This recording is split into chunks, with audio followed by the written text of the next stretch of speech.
unloaded me. They only had like 6 pallets, so they got it off. Right now he's sitting there counting all the boxes, making sure all the packaging and the manifest is all accurate. So it is about 6:50. Then we go to our next delivery, and then see how long it's gonna take them. Right now, there's a Coca-Cola driver waiting for me to get out of the door, but I'm waiting for him to tell me I'm good. So, all right, we made it to our second delivery. When that night driver moves, that's the door that we'll be backing into. As you can see, there's plenty of room to maneuver. Like, the tightest spot is coming in the gate, especially if you come from the south, but it's doable. Already checked in, got our lumber and our late fee that we're waiting on right now, because you gotta pay lumber before they can take their stuff off of the trailer, and then they charge us late fees because this load was supposed to have been here Monday, but it's not a big deal because in reality it's not our fault that we were late. Right now I'm just waiting on them, the company, to send me the funds so I could write it or put it on this com check.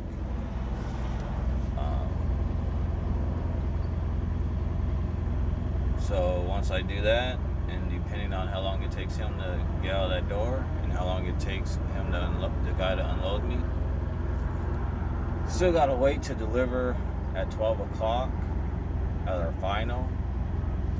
And once we're done with that, hopefully I still have at least 5 hours on my clock, at least, so I could try to run home or make it to the house. That way I could get up in the morning and do what I need to do. Stay tuned.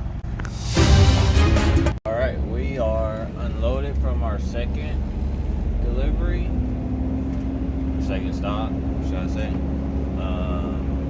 Pulling away from the door. Gotta put in our information, letting them know that we're unloaded.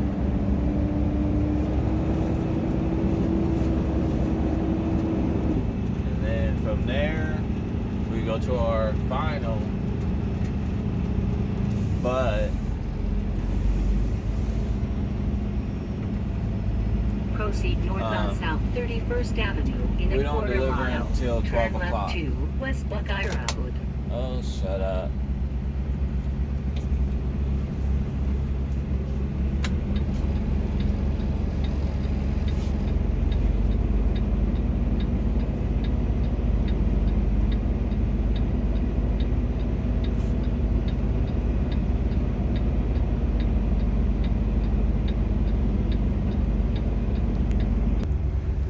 Now, I'm gonna go ahead and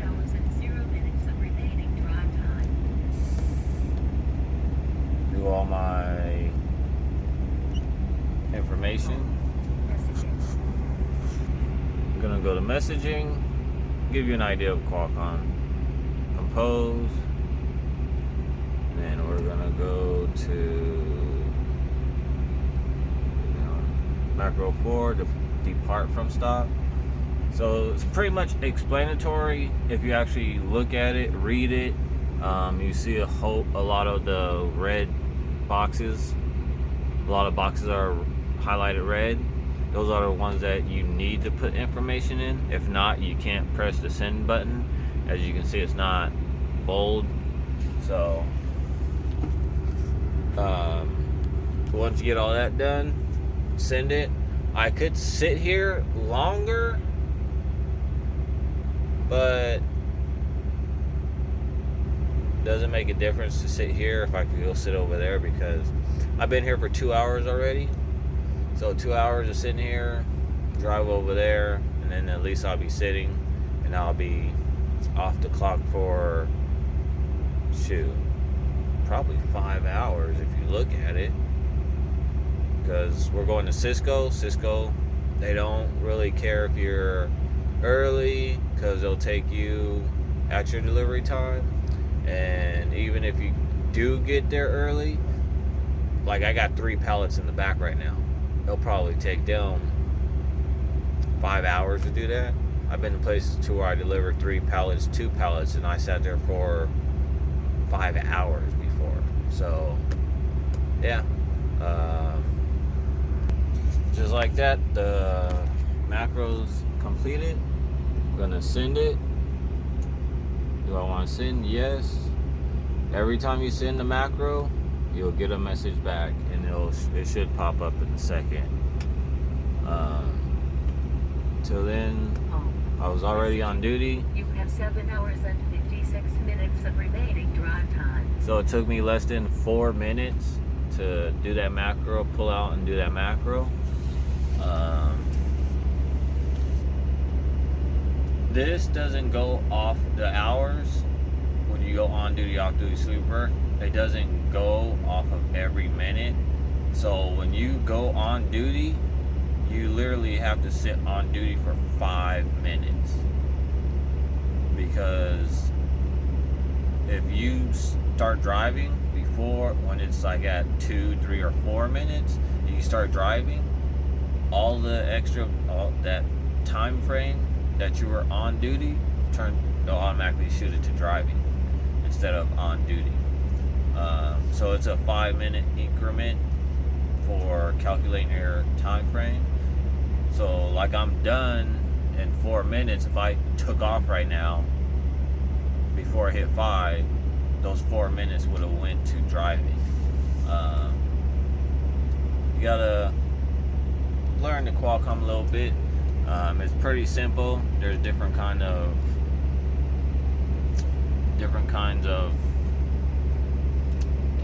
can't even think of the name.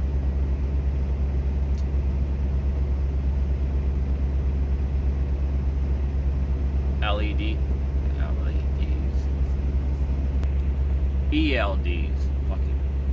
But this is the Qualcomm is what I started off. This is like by far to me easier. I do have to put information in, but at the same time, it's supposed to let the company know what's going on and all the information. Whether if they get it, understand it half the time, it's whatever. But the computer system for the company, it does mess up, so you can put all your information in, and if it's not accurate, then it'll just be all haywire. But yeah, let's go ahead and head out to our final. Give you a clip real quick how far away we are, just to show you on the thing. We're not that far. It's right there. So yeah, it's pretty simple. I've been there before, so let's get to it. Okay, we are finally done with this load. We are empty. There's nothing in that trailer. The only thing that sucks is there's no chute in it. And while I have the time right now, I'll show you what a chute is. Now, you can see the reefer is probably loud. On the very top where you see that little hole, the hole on the top, well, there's supposed to be plastic tubes basically that come to the back of the reefer. That way it flows all the way to the back doors, and then from the back doors it'll circulate and go down and back towards the front, just like a circle motion. Right now I'm on the street. Turn that off. The best reefers I enjoy hauling are the Thermo Kings. Thermo Kings work. They freaking do the job. Carriers, they work, but they don't work. You have more issues with carriers than Thermo Kings. Now, I'm not talking about the trailer. I'm talking about the reefer unit itself.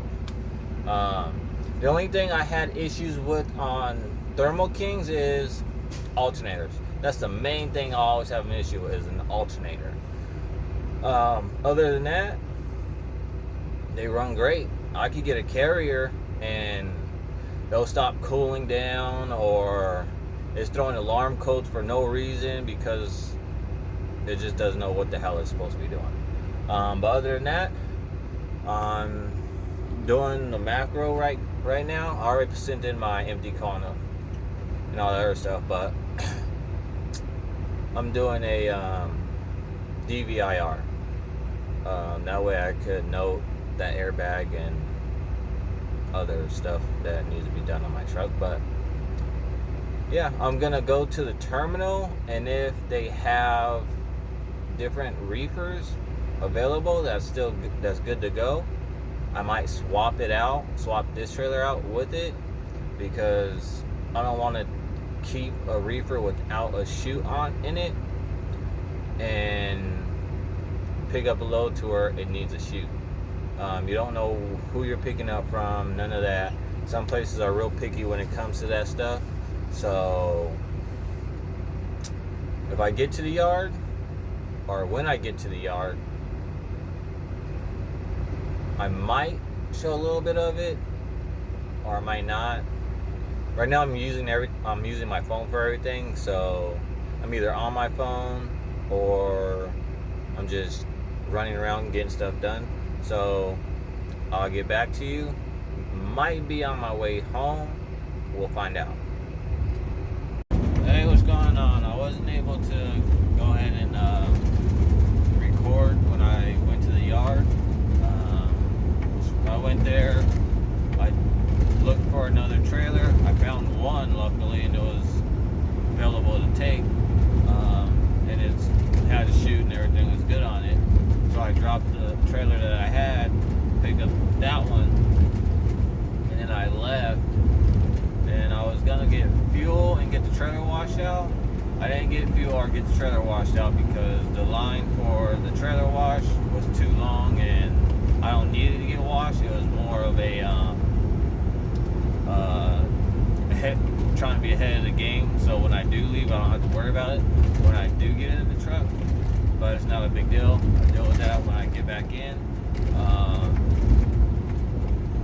I stopped further down and got fuel, about 120 miles away from the house.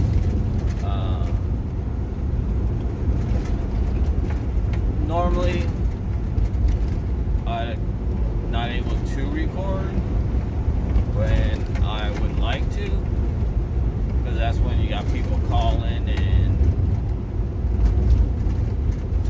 talking. So, like I said, I'm starting this with my phone, see how it plays out. So yeah, I'm gonna get into town, get to a dirt lot, drop the trailer, make sure it's all locked up and secure, and then bobtail to the house up the way. So other than that, still gotta find out what's going on tomorrow with the eye exam, and I'm not quite sure when I'm getting back in the truck. I already talked to my student. I told him most likely Monday, but it's no guarantee, so we'll just have to find out.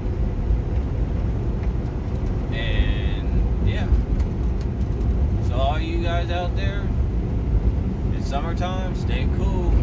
Right now it's about 112, so could be worse, but what can you say? It's summertime. Either you got snow or you got the heat. If you don't got snow or the heat, you got the rain. So it's just Mother Nature. Gotta love her. With that note, back.